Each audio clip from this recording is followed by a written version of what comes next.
Desligue o ruído e conecte-se aos factos.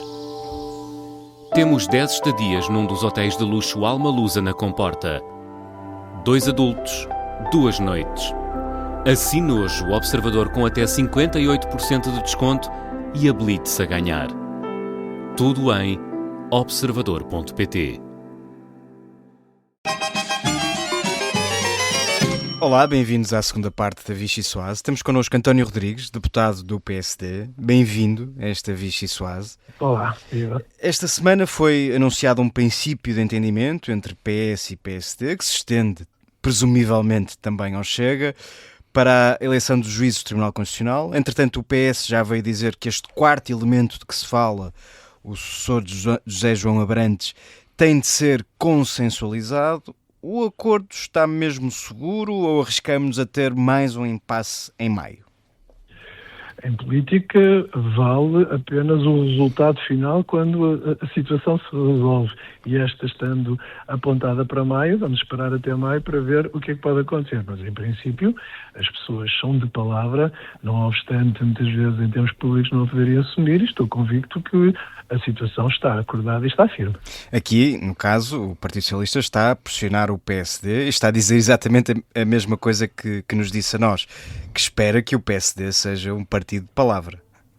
E o PSD é um partido de palavra e as pessoas do PSD, quando negociam com os outros partidos, principalmente em matérias de Estado, nunca fogem à sua palavra e, portanto, não há dúvidas daquilo que foi acordado com o líder parlamentar será aquilo que será perseguido seguramente em maio. Há aqui uma questão que André Ventura diz que o acordo afinal não está fechado e que ainda vai tentar convencer o PSD a não permitir que o Partido Socialista indique qualquer juiz. André Ventura está a mentir? Eu diria que nós andamos num jogo de sombras em que umas tentam fugir da luz e outros tentam fugir dos objetos. Acima de tudo, eu acho que os partidos tentam tirar o máximo proveito de uma situação que cansa os portugueses. Esta situação do Tribunal Constitucional torna-se já fastidiosa porque andamos aqui aparentemente a tentar ganhar num tabuleiro aquilo que se perdeu no jogo real.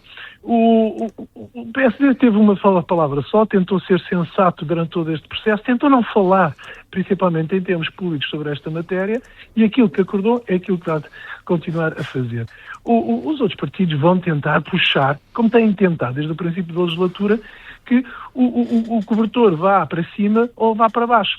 Nós, neste caso, estamos no meio e sentimos confortáveis com isso e sentimos principalmente confortáveis com aquilo que chegámos a acordo e com aquilo que foi o entendimento que seria o melhor para toda esta situação, tendo em consideração os três partidos e o respeito que eles nos merecem. Deixa-me passar aqui à lei da nacionalidade que foi aprovada, não só, enfim, a lei base, como a controversa figura legal da perda da nacionalidade. O PS tem ameaçado pedir a fiscalização preventiva da norma. Teme que o Tribunal Constitucional venha a considerá-la novamente inconstitucional? Eu, em relação a este processo, deixo-me começar por dizer uma questão, que é, em relação à lei da nacionalidade propriamente dita, finalmente parece haver um consenso generalizado que vamos ter uma lei da qual será inatacável e que ninguém pôs em causa qualquer tipo de constitucionalidade. Podem divergir, naturalmente, daquilo que foram as funções, têm direito para fazer, mas neste momento temos a certeza que vamos ter uma lei da nacionalidade e que ela, em princípio, não será objeto de qualquer tipo de fiscalização. Em relação à segunda lei, desde logo, na questão, não é uma questão de ser controversa, é uma questão de ser de difícil definição. Por alguma razão, nos últimos 50 anos, nunca houve uma lei que tentasse encontrar aqui uma solução do tipo daquela que foi encontrada agora na modificação do Código Penal para a sanção acessória.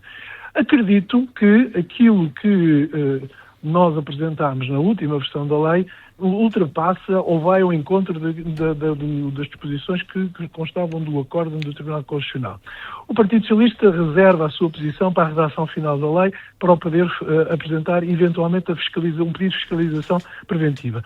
Nós, neste sentido, estamos calmos, sossegados e à espera depois quer do que o Partido Socialista vai fazer. Se eventualmente vier a ser apresentado no Tribunal Constitucional, haveremos de analisar um eventual acórdão que venha a surgir. A questão de fundo para nós era verdadeiramente a questão da nacionalidade. Claro que gostaríamos muito de encontrar uma solução para algo que nunca foi definido no direito português.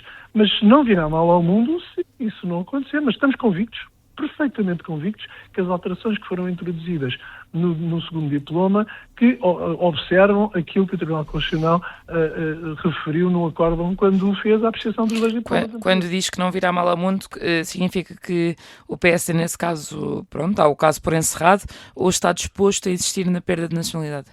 Veremos o que diz o acórdão. Só se houver apreciação por parte do Tribunal Constitucional sobre esta matéria, veremos aquilo que será a solução, tal como fizemos em dezembro, quando analisámos o acórdão do Tribunal Constitucional da primeira apreciação. Só isso é que nos pode fazer tomar uma decisão na altura, que neste momento seria precipitado estar a Mas dizer. a perda de nacionalidade não é uma questão essencial. Não, a questão essencial para nós sempre foi a regulação geral de todo o sistema.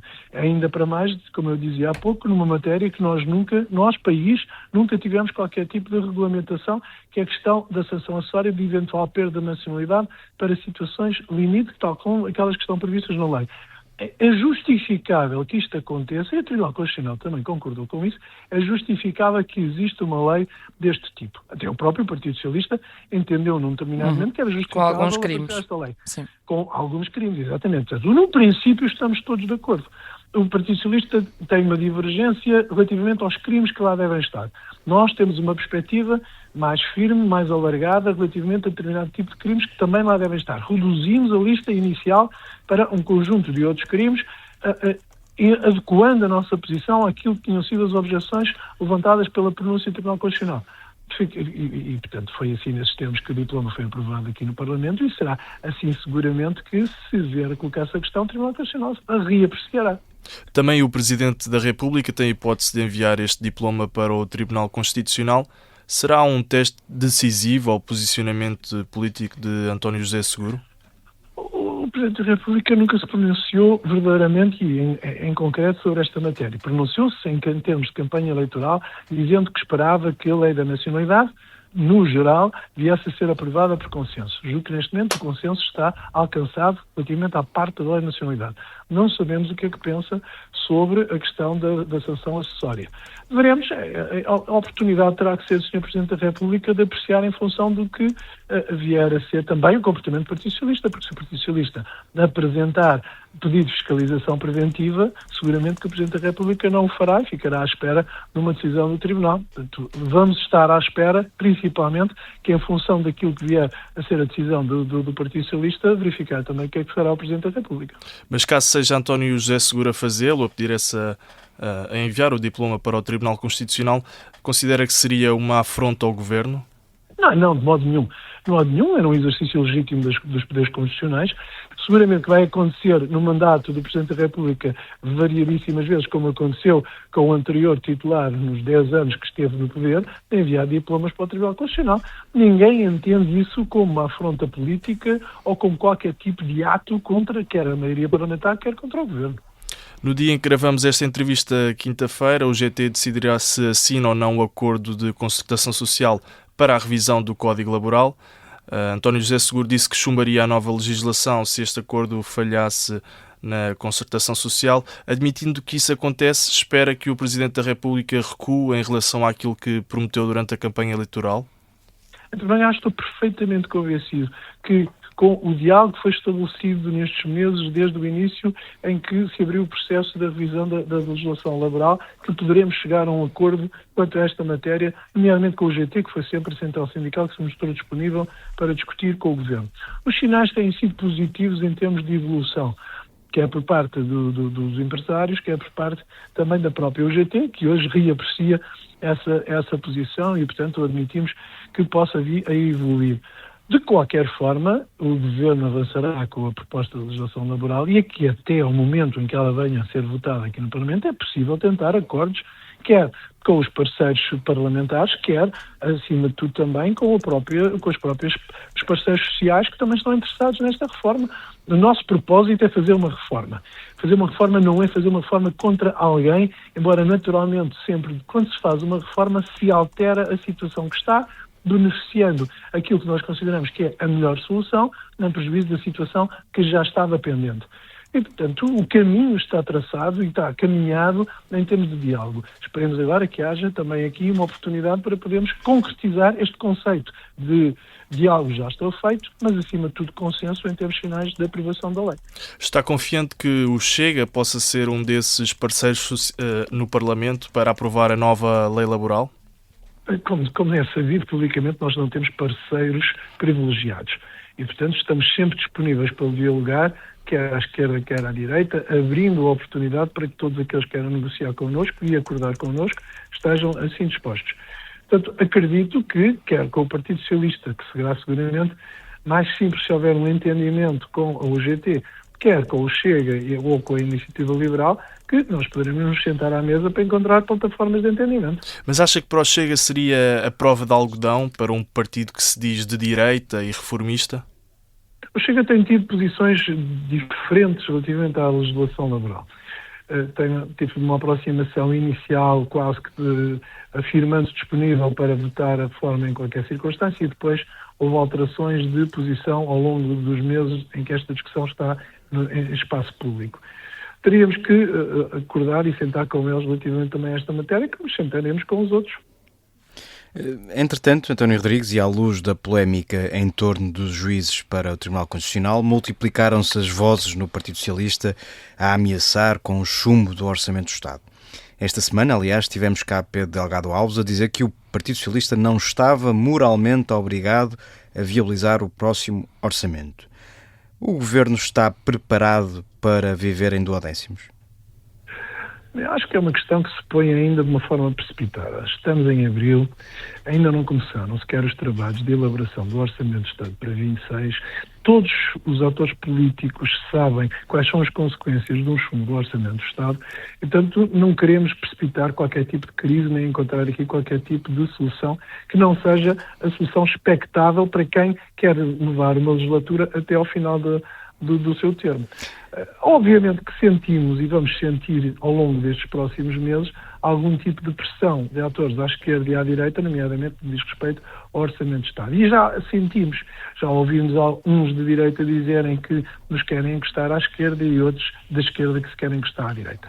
Obviamente que, acima de tudo, o que nós esperamos é que haja responsabilidade por parte dos vários intervenientes nesta matéria, porque todos eles sabem que nós não podemos viver sob o signo da incerteza e da instabilidade. Um país que teve tantas crises meteorológicas, tantos acidentes não provocados, como foram os incêndios, ou o apagão, ou mais recentemente as intempéries, sabe que um governo, um país, não se compadece com soluções precárias. De usar os duodécimos como um argumento para poder continuar a governar o país não é justo, não é legítimo, não é próprio para quem diz que privilegia a estabilidade e que quer fazer com que se vá até ao fim da legislatura. Tendo em conta que o Chega já se colocou de fora no último Orçamento do Estado, a expressão é minha, esse seu recado ou esse seu aviso tem como destinatário o Partido Socialista, é isso? Não, os partidos fazem muitas vezes as suas afirmações em circunstâncias táticas ou conjunturais. Sabemos que nem sequer há, neste momento, orçamento de Estado para se poderem pronunciar. Não faz qualquer tipo de sentido dizer qual é que vai ser a pronúncia de qualquer partido quando não sabe quais são as opções que o Governo vai assumir no próximo ano. Como dizia, os desafios que o país tem neste momento de ultrapassar as situações que não contava, inclusivamente, e esperar que elas se resolvam com duodécimos não faz sentido. O sentido de responsabilidade que se exige a todos os partidos, e a começar pelo próprio PSD, é que esteja aberto o suficiente para ouvir os partidos, porque necessariamente temos uma certeza. Nós não temos uma maioria absoluta, nós sabemos que vamos ter que negociar sempre com alguém, vamos ter sempre que esperar que os outros estejam disponíveis dentro do limite que seja a responsabilidade de poderem ir ao nosso encontro e nós irmos ao encontro deles para encontrar as soluções. Não há orçamento, mas sabemos que há uma legislatura em curso. Há dificuldades do país, nomeadamente a que resultaram da meteorologia, que temos que tratar e rapidamente apelar a que todos sejam aqui também consensuais. Porque não basta só afirmarem, porque toda a gente, cada vez que há um desastre natural, todos dizem unanimemente que estão disponíveis para ajudar. Mas quando depois se surgem as soluções para, de facto, resolver esses problemas, começam as dúvidas e começam a encontrar-se as soluções alternativas. Portanto, o que nós apelaremos nessa altura será, seguramente, à responsabilidade em função daquilo que o Governo vai querer apresentar no Orçamento. António Rodrigues, vamos dar início ao segundo segmento do nosso programa, o bloco Carne ou Peixe. Só pode escolher uma de duas opções. Venha daí a trilha. Esta é difícil. Preferia ser Ministro da Administração Interna de um governo liderado por António Leitão Amaro ou por Hugo Soares? A carne e o peixe significa o quê, neste caso? Não sei, isso depende do seu critério e da sua perspectiva. Não me quero imiscuir na sua escolha. Carne, estou a dizer o quê? Portanto, pode escolher António Leitão Amaro ou Hugo Soares como Primeiro-Ministro. Isso depende de si. Eu estou tão confortável com o Luís Montenegro que eu não quero estar a escolher outro qualquer candidato. Mas registamos que não descartou a hipótese de um dia vir a ser Ministro da Administração Interna. As escolhas, já disse isto e já disse isso aos microfones da Rádio Observador. As escolhas dos membros do Governo competem a quem estiver a exercer a função de Primeiro-Ministro. E a quem é que ofereceu uma caixa de travesseiros de Sintra? A Pedro Pinto ou a Fábio Figueiredo? Seguramente que é uma boa pergunta. Esta é mais fácil. Não sei se é. Não implica integrar nenhum governo? É só oferecer uma caixa? Não, ofereci uma caixa ao Pedro Pinto. Okay. E com quem é que preferia fazer mais uma maratona de negociações no Parlamento? André Ventura ou Paulo Raimundo? Seguramente André Ventura. Com André Ventura. E por fim, preferia ser mandatário de uma candidatura presidencial de Pedro Passos Coelho ou de uma recandidatura presidencial de António José Seguro? De Pedro Passos Coelho, seguramente. E atenção, gostaria de deixar isto claro. Sou amigo de ambos, mas naturalmente que politicamente estou muito mais próximo de Pedro Passos Coelho do que de António José Seguro. Muito bem, António Rodrigues. Creio que respondeu 3 em 1, não é mau. Mas como é hábito no nosso programa, o nosso convidado pode escolher ou servir uma sobremesa, no caso uma música. Que música é que nos traz e porquê? Escolhia o Perdidamente do Estrovante. Porque é uma música da minha pós-adolescência, mas acima de tudo porque aprecio muito a música portuguesa e em particular a música do Estrovante. Estive no concerto deles há pouco tempo e tenho uma particular também amizade com eles e portanto junto aqui os 3 em 1 também nesta circunstância de escolher uma música que é quase um hino ao sentimento, ao ambiente e sempre a pensar naquela palavra tão difícil que é de definir, que é a saudade. António Rodrigues, muito obrigado por ter vindo a esta Vichy Soase. Foi um gosto tê-lo cá. Os nossos ouvintes já sabem, podem voltar a ouvir esta entrevista nas plataformas habituais ou lê-la na íntegra no site do Observador. Até à próxima. Obrigado eu também pela oportunidade. Ser poeta é ser mais alto, é ser maior do que os homens, morder como quem beija, é ser mendigo e dar como quem seja, rei do reino de há quem e de além do.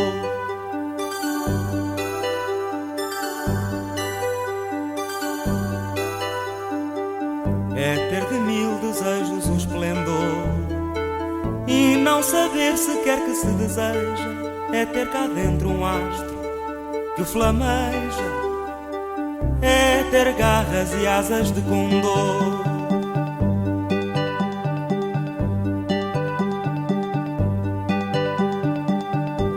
É ter fome, é ter sede de infinito, por umas manhãs de ouro e de cetim. É condensar o mundo num só grito.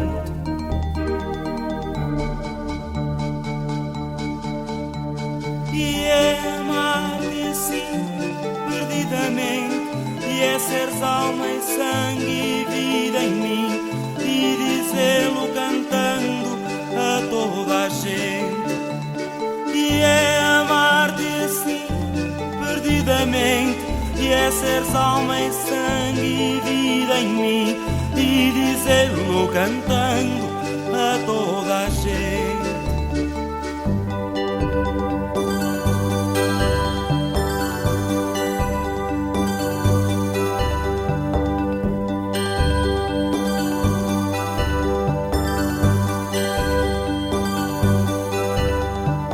Ser poeta é ser mais alto, é ser maior do que os homens, morder como quem beija, é ser mendigo e dar como quem seja, rei do reino de há quem ideal em dor. É ter de mil desejos o esplendor e não saber sequer que se deseja, é ter cá dentro um astro que flameja, é ter garras e asas de condor, e é amar-te assim perdidamente, é seres alma e sangue e vida em mim, e dizê-lo cantando a toda a gente. E é amar-te assim perdidamente, e é seres alma e sangue e vida em mim, e dizê-lo cantando a toda a gente. E é amar-te assim perdidamente, e é seres alma e sangue e vida em mim, e dizê-lo cantando a toda a gente. E é amar-te assim perdidamente, e é seres alma e sangue e vida em mim,